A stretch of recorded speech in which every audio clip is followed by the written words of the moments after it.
එක්සත් අරාබ් එමිරාජ්‍යයේ පාරක් වහලා බණක් කියන්න යන පළවෙනි අවස්ථාව සියලු දෙනාගේම අවධානය පිණිසයි ස්වාමීන් වහන්සේ වඩිනකොට ඔය ඉන්න විදිහටම වාඩි වෙලා ඉන්න.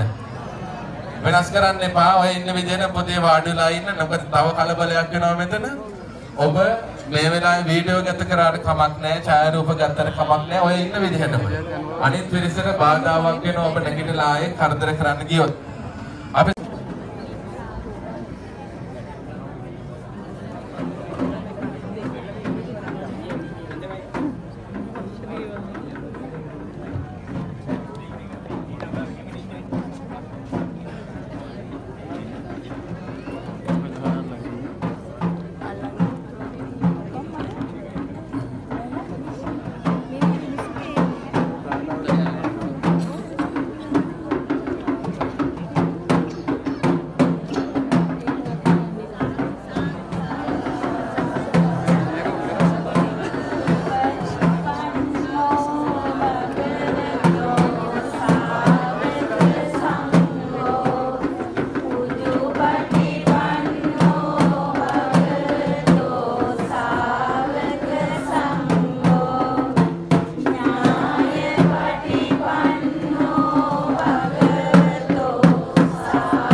නුගවැල නිලමේ දියවඩ නිල වෙලා ඉන්න කාලේ පුළුම් පුරවල නඩත්තු කරන්න තරම් වටින ඇතෙක් නෙවෙයි. මං කියන්නේ මේ අපේ තරුණ මහත්වරුන්ට තියෙන්න ඕන තෙරුවන් ගැන මට තාගේ කතාව මතක් කරන්න ඕන හොඳේ. මම වෙන එකක් කියන්න යන්නේ. සන්තති ඇමති මතක් කරුවේ නැත්නම් අයියගෙන් අල්ල ගන්න ඕන හොඳේ. කොසල් රජුරුවන්ගේ හිටියා දඩබ්බර පාලකේ ඇමතිගේ නම සන්තති. පිළිගන්නවද බීලා ඉන්නකොට රහත් වුණා කිව්වොත් එහෙම? මේ බිබී ඉන්නකොට ගිහලා රහත් උනේ. හිතන්නේම නැහැ දැන් බීලා ඉන්නකොට රහත් වෙන්න පුළුවන් කියලා. අපේ ආමතුරුනේ ඒ අපේ යාළුවෝ සමහරලාට එහෙම නෑ. ඒ කියන්නේ රහත් වුණා නෙමෙයි. එකපාරටම නෑ.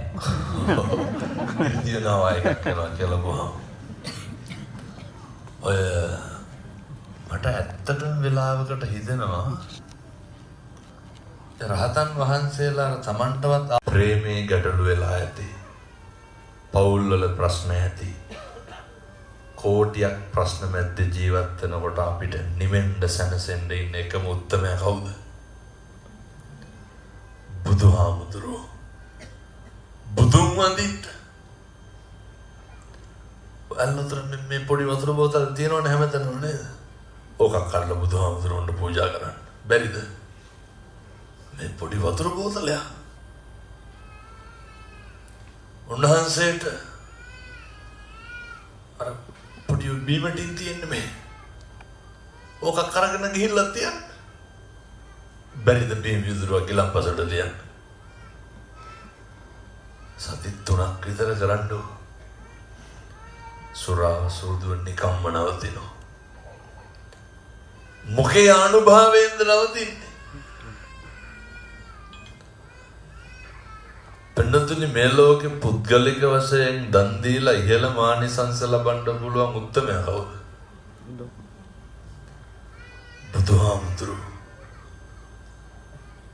මේකත් අහන්නම් අපේ තරුණ මහත්වරුන්ගේ. බුදුහාමුදුරුවෝ ගැන ගාණක් නෑනේ අපිට. තිරිසන් සත්තු. මම කියලා තියෙනවා. ඔබතුමා දලදා මාලිගාවේ නිල වශයෙන් කටයුතු කරනවන්නේ මාධ්‍ය කටයුතු වල. අර හිටපු රාජායතා පුළුම් පුරවලා ඉන්නේ. ඇතාගේ කතන්දරයක් තියෙනවනේ. එව්ව නැලු. බూరు ගහන්න එපා.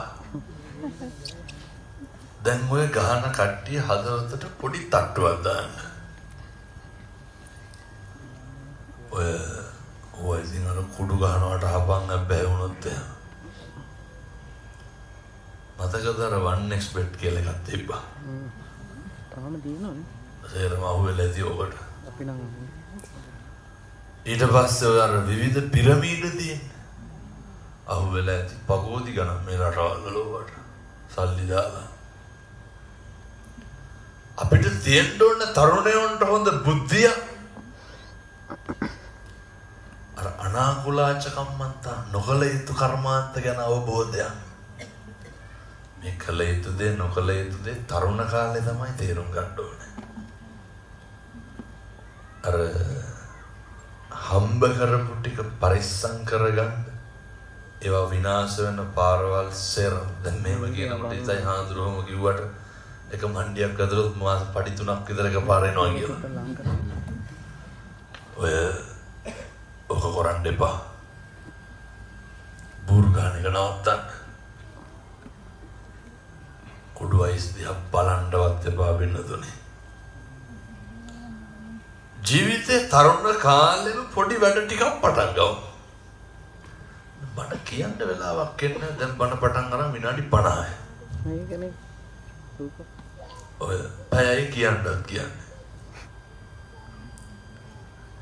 ඔය අපි අර දවල් රූපවාහිනිය වැඩසටහන එකේ මේ තරුණ මහත්තුරු සියලු දෙනාට මං කරන යෝජනාව. එක තරුණ මහත්තයෙක් එක උසස් පෙළ ලියන ළමයෙක් හදන්න. පැහැදිලිද මං කියන්නේ? අපේ ලංකාවේ ඉන්නවා පන්ති කාඩ් එක ගන්න බැරි ළමයි. රුපියල් 3000ක් වෙන්නේ. ඔය අවුරුදු 2 මෙහි ඉඳලා යනකොට මරණකම් මතක් වෙයි. මොකද්ද? පන්ති කාඩ් එක අරන් දෙන්න ළමයෙකුට. තරුණ මහත්තුරු හදවතට තට්ටුවක් දාලා කියන්න බැරිකමද නොකරනකමද? නොකරනවා. සිගරට් වල ගානනේ. ඕක දාන්න.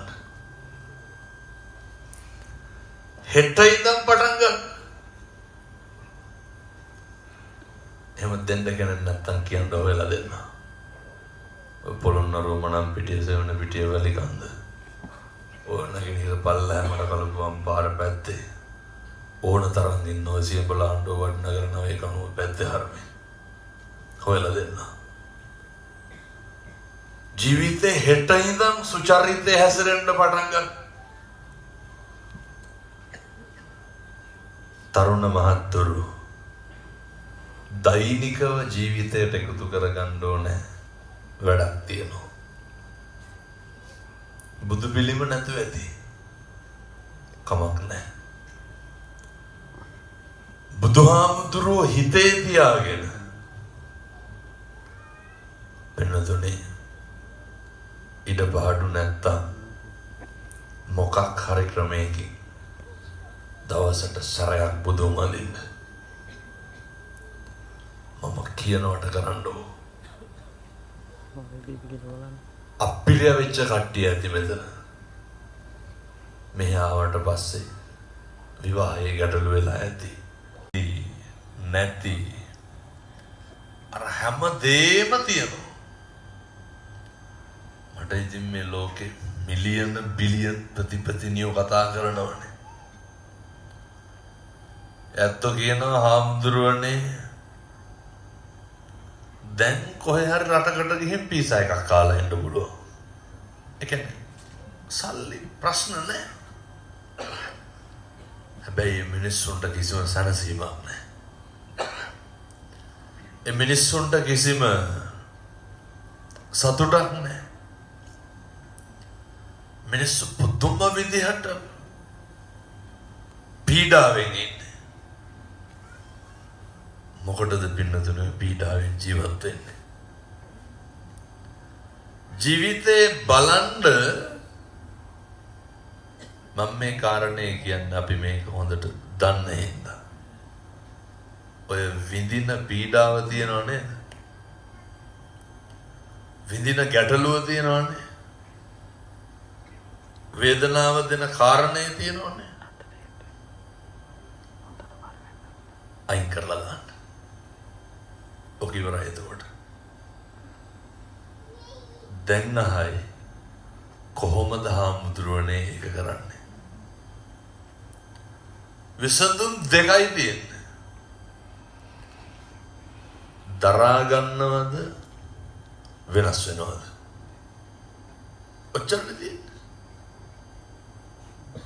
පින්නතුනි දරා ගන්නවා කියන එක මම හිතන්නේ එච්චර ප්‍රායෝගිකයි කියලා. දරා ගන්න තියෙන තැනට ගියාට පස්සේ දරා ගන්න බැරි වුණොත් මොකද වෙන්නේ? ඒක මොකක් හරි ඛේද වාචකයකින් කෙලවර වෙන්නේ.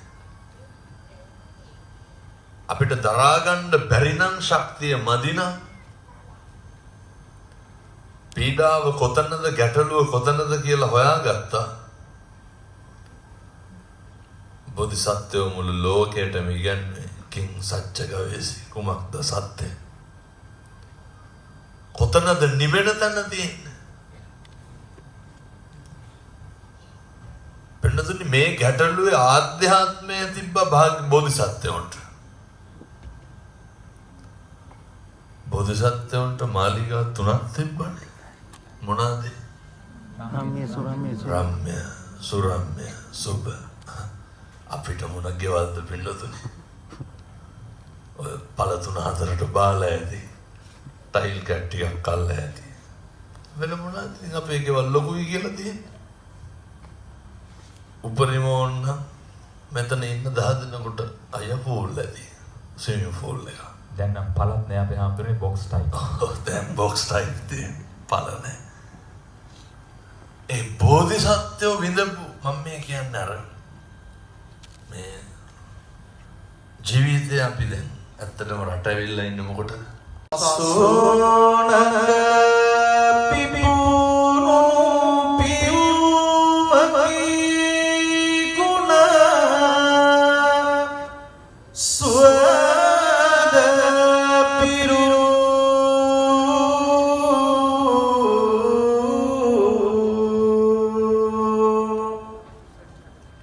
කොතරම් පිය කරුද රුව ගුණ සද ආයුරු භගවන් හිමිගේ සසුනේදී පෙළවන් කෙරු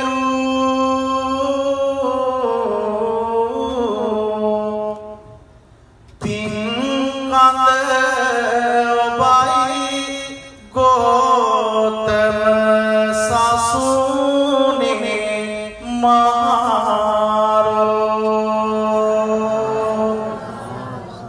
දම්දිය වෙටි වෙලි කතරම පිපිදෙනවා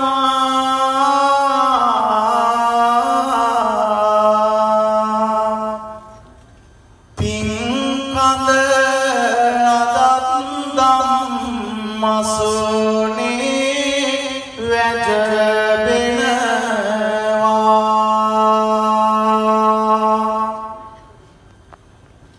රං කඳ මගේ බුදු සමීදුන් සිහි වෙනවා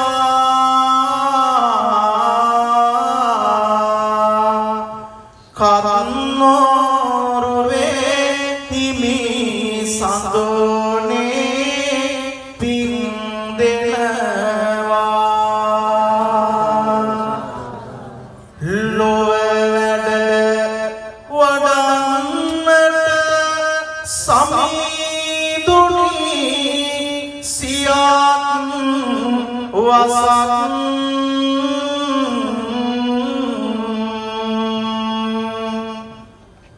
පවපින හැදින ගන්නට කිව් මහරු බණන්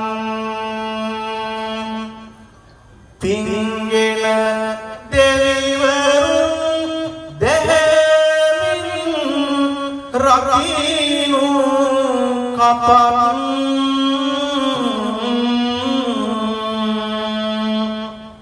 හිමි සඳ සදනු මැන දාමින් පිරුණු ලොවන්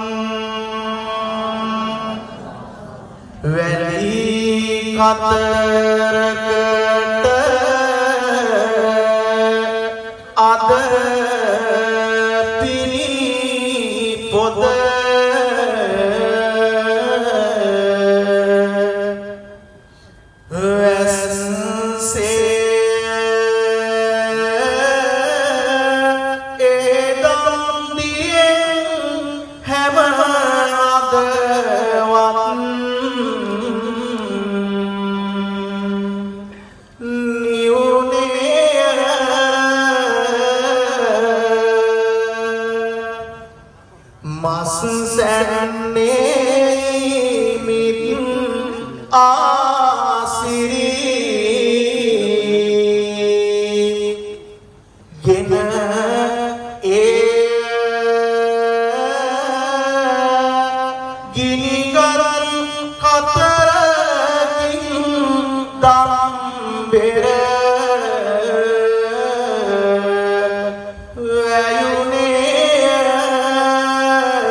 Get